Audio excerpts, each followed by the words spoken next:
북한이 대외용 선전 매체죠. 조선중앙통신과 또 주민들이 볼 수 있는 신문, 노동신문에다가 윤 대통령의 수사 진행 상황 그리고 탄핵 정국에 대한 내용을 상세하게 전했습니다. 눈에 띄는 건요. 그동안 외신을 인용하는 방식으로 우리 남한의 상황을 주민들에게 공개했던 북한. 이번엔 좀 달랐습니다.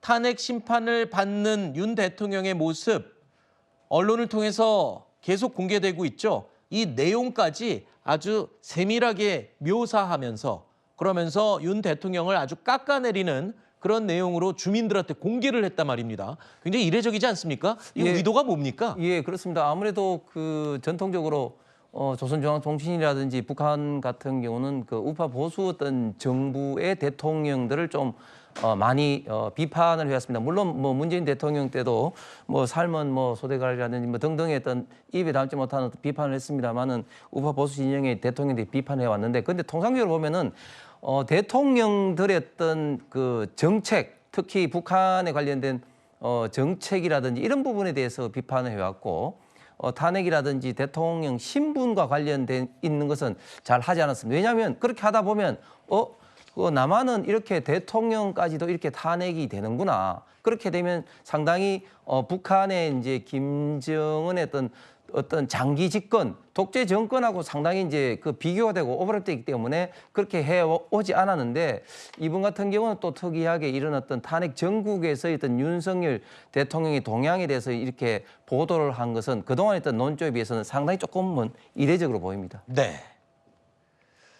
자, 그리고 북한이 이틀 전부터 최고인민회의를 열었습니다. 트럼프 대통령 취임 직후에 이 인민최고회의가 열린 만큼 과연 미국을 향해서 어떤 메시지를 내놓을까 관심사였는데요. 김정은 위원장은 최고인민회의에 출석하지 않았다고 합니다. 북한에서 최고인민회의라는 게 상당히 대외적으로, 내적으로 굉장히 중요한 그런 행사라면서요. 여기서 나오는 게 앞으로 향방을 가늠할 수 있는 그런 메시지라는데 특별한 언급이 없었다고 하네요. 그렇죠. 사실상 북한의 공식 입장이라고 볼 수 있는데, 이제 김정은 위원장이 참석을 해서 좀 대미 메시지, 대외 메시지를 낼 것이라는 예측이 있었는데 불참했습니다. 그러니까 불참했기 때문에 공식의 메시지가 안 나온 거라고 보면 될 것 같고요. 아무래도 최근에 트럼프 대통령이 북한을 핵능력 보유국이라는 표현을 썼기 때문에 아마 북한과 관련된 미국의 정책이 바이든 정부와 달리 변화될 가능성이 매우 높은 상황입니다. 그렇기 때문에 좀 그런 눈치를 보면서 좀 상황을 지켜본 다음에 북한의 공식적 입장을 내기 위해서 이번에는 좀 숨고르게 들어간 것이 아닌가, 그렇게 보면 될 것 같습니다. 네. 자, 그리고 트럼프 2기 행정부의 변수는요. 우크라이나 전쟁 파병으로 밀착된 북한과 러시아 관계를 어떻게 처리할지 또는 관리할지 문제도 중요한 부분입니다. 이런 가운데 우크라이나 특수작전군이요.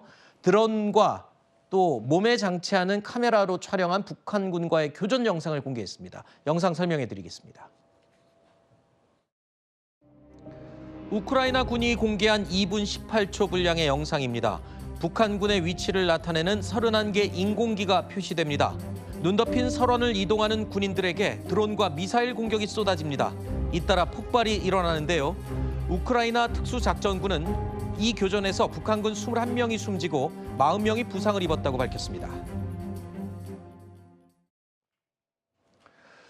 자, 저렇게 추가 사상자들이 계속 나오고 있는 이 전장, 북한군이 굉장히 많이 계속 희생되고 있습니다.